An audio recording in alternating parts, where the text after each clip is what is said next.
And we are live. Good morning, crypto warriors, and welcome back to the Gentlemen of Crypto, episode 747. Today is Thursday, June 24th, 2021, and I'm King. And I'm Bitcoin Zay, and we are here to bridge the gap between cryptocurrency and the community Monday through Friday at 10-ish. I just got the email alert, so I know the notification squad is getting it today. Top stories. Rest in peace to John McAfee. Of course, remembering John McAfee, we'll be talking about him today. $3.6 billion in Bitcoin vanishes and hacked along with the owners of South African crypto platform. Are we seeing another Quadriga CX? Winklevoss Gemini buys carbon credits to cut Bitcoin CO2 footprint.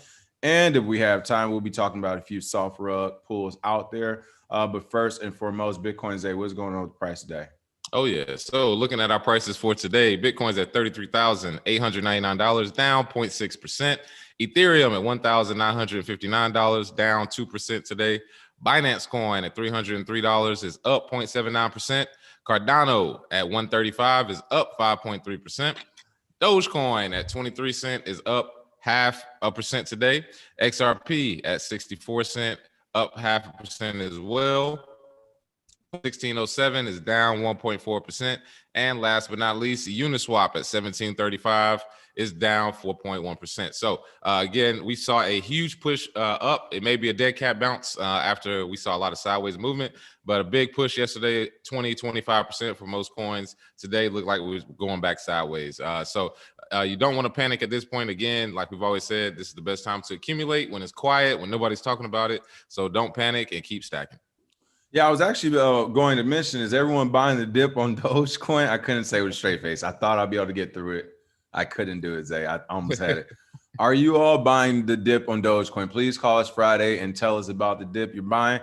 Because if you talk about discounts of things that you all love, the price points and all this money, and make money. Hey, Dogecoin is at a discount. Last time I remember, it was at 60 cents or something. It was supposed to be going to $1. Folks, you got it at a discount. All right, you got it at like a 50 to 60% premium right now. Make sure you get on that doggy coin.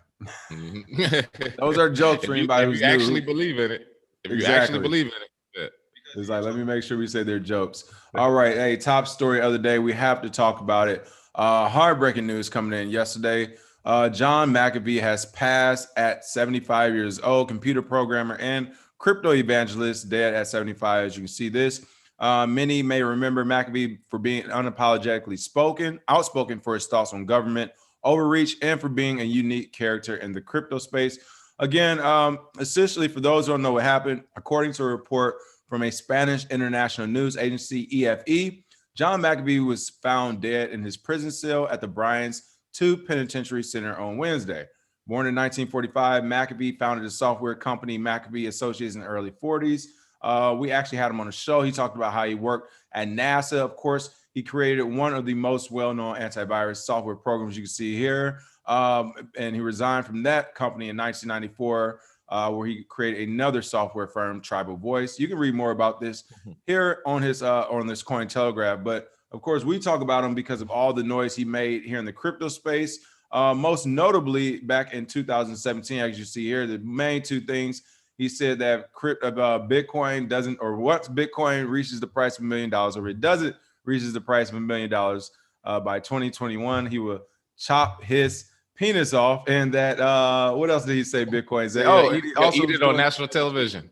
Yeah, what was going on with this? Tell us about it. Oh, yeah. McAfee said if the price of Bitcoin doesn't hit $1 million by 2021, he would chop his dick off and eat it. I knew he was going to go all the way with it. That's why I was like, go ahead and tell us. Yeah. On national TV. And you know what's funny is he didn't actually do it. However, we asked him about it. We tried to press him. Yeah, we tried to, but I knew he wasn't doing it. But there is an NFT animation jokingly showing him fulfilling his promise. That's actually available through the Rarible marketplace. And of course, we were one of the first people or one of the last people to interview McAfee, if you check that out on our page, because shortly after we interviewed him, that's when he got arrested. But between 2014 and 2015, or 2018. Sorry, he was big in the crypto space. Predicted some of the coins. Some people even accuse him of being pump and dumps. But when you're John McAfee and you've lived 10 lives in one, you kind of don't care about about crypto or predicting crypto prices. So shout out to McAfee. Like I said, he was a man's man. He did what he wanted. Sailed the seas, and yeah. Seems like maybe some more fishy stuff going on. We don't know. But again, we interviewed him one of the last interviews. So shout out to him, RIP John McAfee. And hope everything is good with his wife. Yeah, and I'll just click on this interview for a second. Like, even people, when you look at the dates, I mean, May 25th, 2021. I'm assuming it's probably his wife from his account. We had a chance to meet her as well. But someone was tweeting from his Twitter account. As you can see here, I can see a small piece of sky above the tall concrete walls of the prison yard. The walls seem to frame and contrast the deep blue sky and the fluffy clouds drifting through it. It turns this tiny sky window into a jewel of extraordinary beauty. One thing I would like to say is, again, this date, May 25th, 2021, this was well already into McAfee's, detainment after he had been arrested and detained. But as you can see here, the date from our actual video, if I can bring this up, I got the thing in a way. I'll bring up the actual video. The interview we had at McAfee was March 1st, 2020. So I'm with Bitcoin. I literally think this is the last, at least last live interview of McAfee before he was in prison. Possibly his live. Toast to you, brother. Oh, yeah. Hey, fuck me. I love your mugs, all right? I can't even afford a goddamn mug. I got to drink out of the bottle, all right? Hey, that's what I'm talking about. It's not too late to run for president still, John. Oh, yeah. Yeah, maybe. All right, let's roll into John McAfee, ladies and gentlemen. McAfee, man. One of a kind. That was a great interview, too. That was for episode, 500, I believe? Yeah. Five something. But yeah, that was great, man. McAfee, again, he's completely himself. That's what we like. That's why we have on people like Reggie Middleton, Richard Hart, whoever, Cliff High. Just come on, be yourself. And that was McAfee. Yeah, shout out to John McAfee for sure. And kind of looking at some of these tweets, tributes and conspiracy theories swirl in the wake of John McAfee's death. My thing about his death, two things. First of all, he's following something's going on in Spain, because if you remember, they arrested Alexander Finnick too on behalf of the United States. And he ended up going on a hunger strike before he was extradited to France, where I think he's still in France, and everybody's trying to figure out, is the United States going to get him or is Russia going to get him? This has been an ongoing saga since 2017, when Alexander Finnick was arrested for allegedly laundering money through BTCE. Some of that laundered money may have came from as far back as the Mt. Gox hack in 2014. And one thing I love to remind people, that is when we started bombing Syria as well in 2014. And then it comes out 3 to 4 years later, money was allegedly laundered through Mt. Gox to BTCE through some type of Russian criminals or whatever is going on in Russia. And then throughout the same years, we're fighting a proxy war with Russia and Syria. I'm just going to throw that out there and leave it there for you all, now that we have a bigger audience. Something's going on. We already But something was going on. But my point is that this was all, Spain was the one who arrested Alexander Finnick. We saw what happened with that. And this is why, to me, it was messed up, because first of all, McAfee wasn't even living in the United States. Let's be clear about that. This man was selling up around on his yacht, living in other countries, doing whatever he does. So again, gang. I don't care if you've been here or not. You owe us money. I want it. So they already got another country to arrest him off of tax evasion. That tax evasion, I'm assuming, was coming from the tweets where it was assumingly he was getting paid in cryptocurrency or making money in crypto, and the government felt that they weren't getting their just due. Like I said, they sent another gang after him, another set pulled up on him. And I guess the way the story's reading is that he committed suicide, because he was like, hey, I'd rather die than be extradited to American prison. So again, McAfee going on his own shield. I'm never mad at that. Hey, man, I've seen some conspiracy theories on Twitter the last 24 hours. I mean, some wild stuff. I guess the wildest one is the fact that he had some inside information on somebody, and that may be why he's out of here. But either way, we don't know exactly. And again, he's a guy who lived his life on his own terms. So if he really did commit suicide, it wouldn't be surprising, because I could see him saying, I'm not gonna let you kill me. I'll kill myself. Straight up. I mean, for real. And honestly, a lot of the people that have dealt with him or know him, they know that, he was, like it says here, a brilliant dude, very smart. So if he did have some inside information on somebody, and if he dies, it's supposed to be revealed, Somebody said that. They said this week, because he died, there's supposed to be information revealed that he had whatever. So there's a lot of conspiracy theories floating around. But yes, as you can see, he got the whacked tattoo to make sure people knew if it was quote unquote a suicide, he didn't do it. But who knows the story, man? Like I said, it's a million conspiracy theories floating around right now. This was a time for YouTube to be like back in the day. Remember 6 years ago, you can go down a YouTube rabbit hole. You can't even do that anymore. After this death, I will be on YouTube right now looking up conspiracy theories, but not available now. So yeah, hopefully we find out the real answer. And again, RIP McAfee. Yeah, and one last thing I want to say is, again, this was in November 30th of 2019, again, like 4 or 5 months before we interviewed him. And he's talking about I mean, this is when the U.S. was coming after him. Like, we interviewed him while he was on the run, people. I don't think y'all understand how dope of an interview that was to have him in a blacked out room on a yacht. Couldn't tell us his location. He was even saying during the interview the U.S. was after him. He got this tattoo saying, like, hey, I'm not committing suicide. And then all this happened. So, again, like you said, rest in peace to McAfee. Man, he kept the crypto train going. You know, he kept the crypto roller coaster wild. And even with the pump and dumps, I mean, it was one of those things where if you were following them, come on, were you really into crypto? Yeah. Yeah, all the pump and dumps from 2017 were glorious. It was hilarious. Right. I want to give some shout outs real quick for sure. There, I said the chat box not working. What's up, Carmelo, Maddie B, Knows from Jude, Tim Magsby, Carmelo, Zach Carmelo know what's up. Said Money Machine went burr. Apparently, you already know it. If I come in here with a clean face, it went brrr. Drexel, what's up? Raj Shu, Questil, Kadeem, 64 ECG. I actually saw Omar O, whatever, Crypto O, say that. Yeah. What if knowing how McAfee is, what if he's actually escaped and he's still alive? But this is a story everybody's running with. Hey, if he turns up in America, somebody said he's gonna turn up in America someday talking junk because he got away. That would be glorious. But I think there's ways to hide that. Even if he is still alive, they might have shipped him off to an island with no signal and no way to get around. Right. Even Antonio said, "Rest in peace to John, unless he's still alive." Bitcoin J is hilarious. Grand rising, gentlemen in crypto, and the Crypto Warriors family. Yo, gentlemen in crypto, getting closer to being on at 7, not so 7-ish. LOL. I'm in here though. I mean, listen, we could take a couple more minutes. Today was a hard 7:30 stop. All right, hey, everybody in the chat box, good morning, and welcome, of course, for all those who are coming in. What's going on, Hardick, DM Card? What's up, Kenzie, Crypto Culture, Parabolic Brat, Jake Fever, Kango. Look, all the OGs are in here today. All right, Winklevoss Gemini buys carbon credits to cut Bitcoin CO2 footprint. Bitcoin's what is going on with the Winklevoss, and why are they buying carbon credits if they're not a mining company? I'm like, what's the deal here? It seems as though go along, get along, gang. That started because apparently everybody wants to get in on the carbon permits from government-related cap and trade markets. So Gemini, which is an exchange, it is not a mining company. They're responding to their environmental issue by purchasing carbon credits.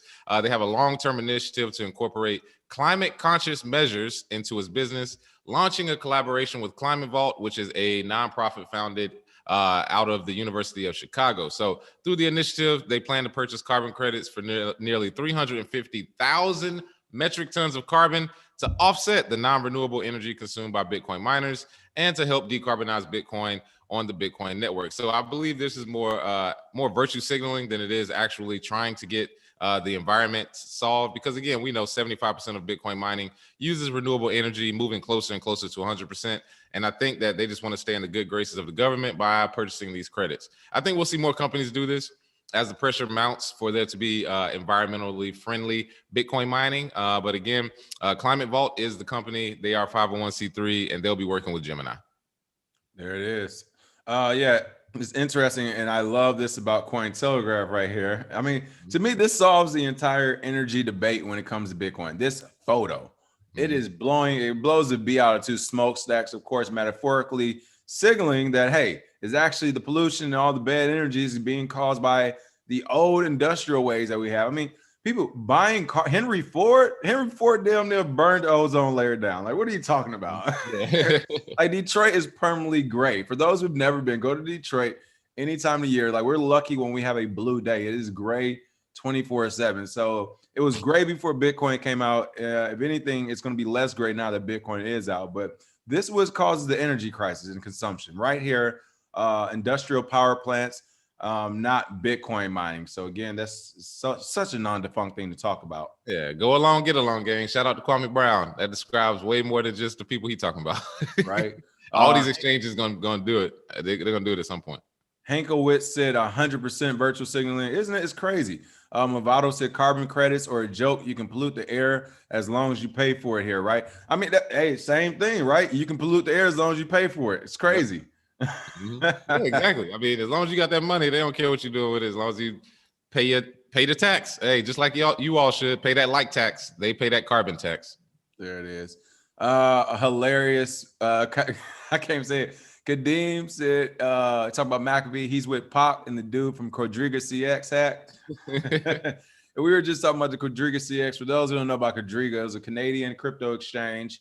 $190 million went missing, and so did the founder, the 30-year-old founder. They said he was either missing or dead, but either way it go, we never found nothing from that. It just vanished in thin air.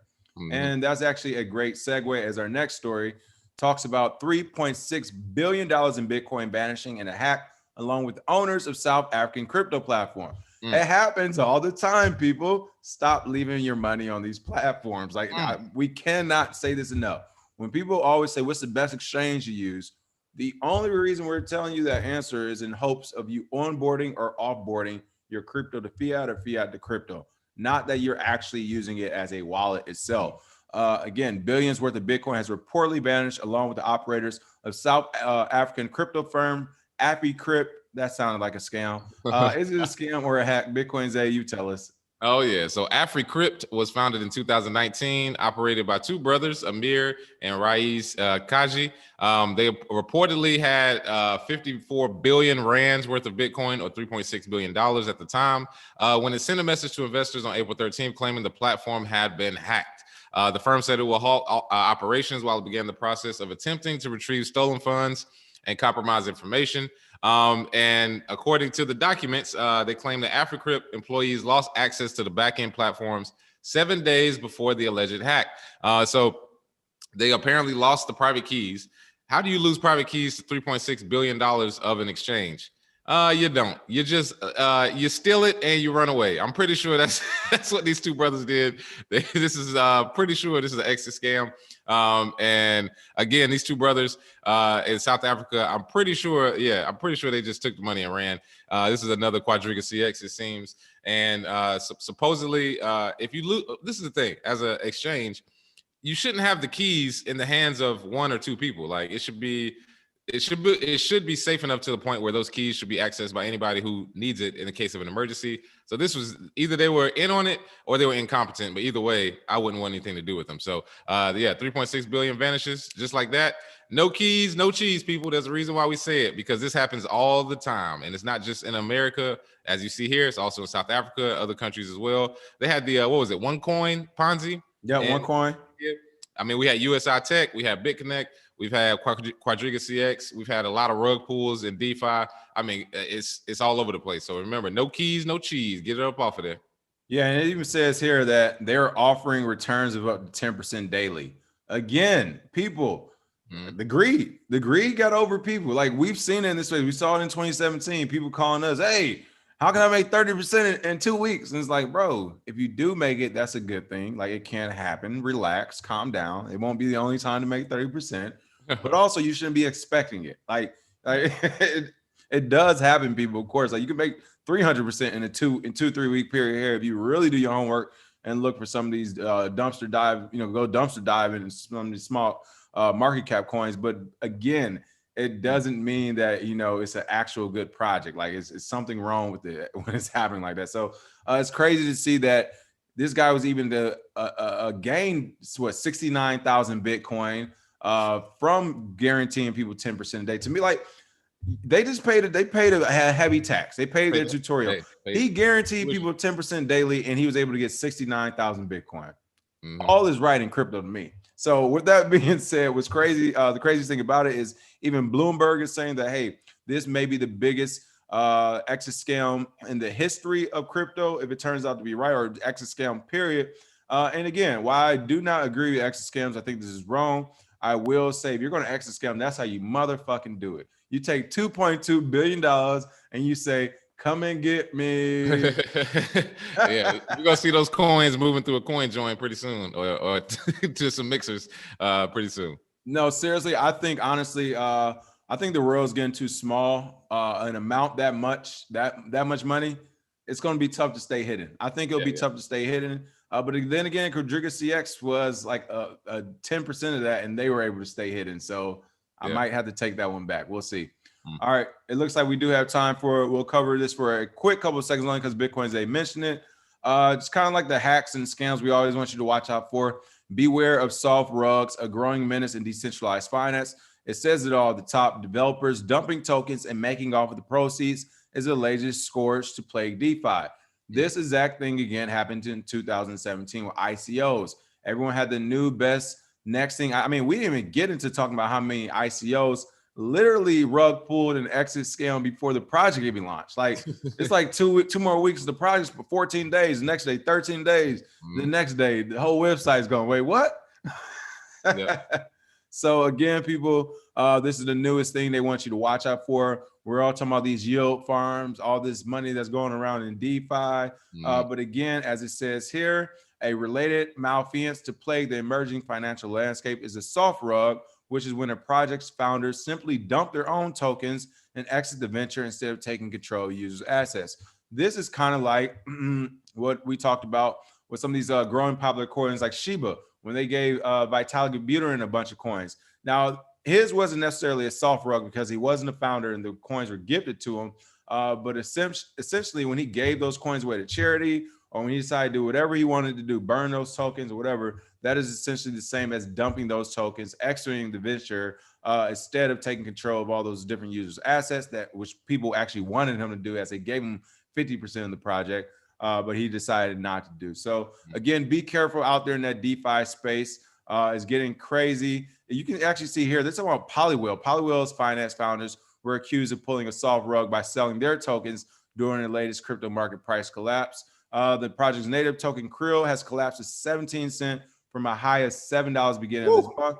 That is crazy. And again, this is why the class is taking so long, because we were going to include Polywhale and Polycat in it since it was a Polygon based one, but we're seeing this happen as well. The last thing I say on this, people, is remember, everyone wants to tell you about their greatest project in the world just so they can sell their tokens back into Bitcoin. You know it. You got anything else, Bitcoin Zay? Well, I will say that the rug pulls have been happening. Just make sure if you get into one of these smaller projects, don't be surprised, because we saw a rug pull from $60 down to $2. We saw one from $7 down to 17 cents, and we'll see more in the future. If there's money, I mean, I literally had to postpone my second book because I wrote about a Telegram group that was doing just this. So this exists, people. People literally go out, give projects just a rug pull on you. So be safe out there. Make sure you don't get caught in these streets, and don't have to pay tuition if you don't have to. There it is. There it is. All right. Other than that, yeah, Track PFC Will said, yo, didn't I say rug pull the other day? You have been talking about it. I saw you in a chat group on Twitter talking about the rug pull too. Yeah. So it's crazy, people. Be careful out there in these crypto streets. Other than that, that is the show for today. We did have a short show. Make sure you smash that like and share, of course. Right now, it looks like about 50% of those like taxes have to be paid. If we don't get those paid up before the end of the day, people, tomorrow's stream gonna be lacking. All right, we're gonna make sure it's lacking. Make sure you smash that like and share. Thanks for watching. We will see you.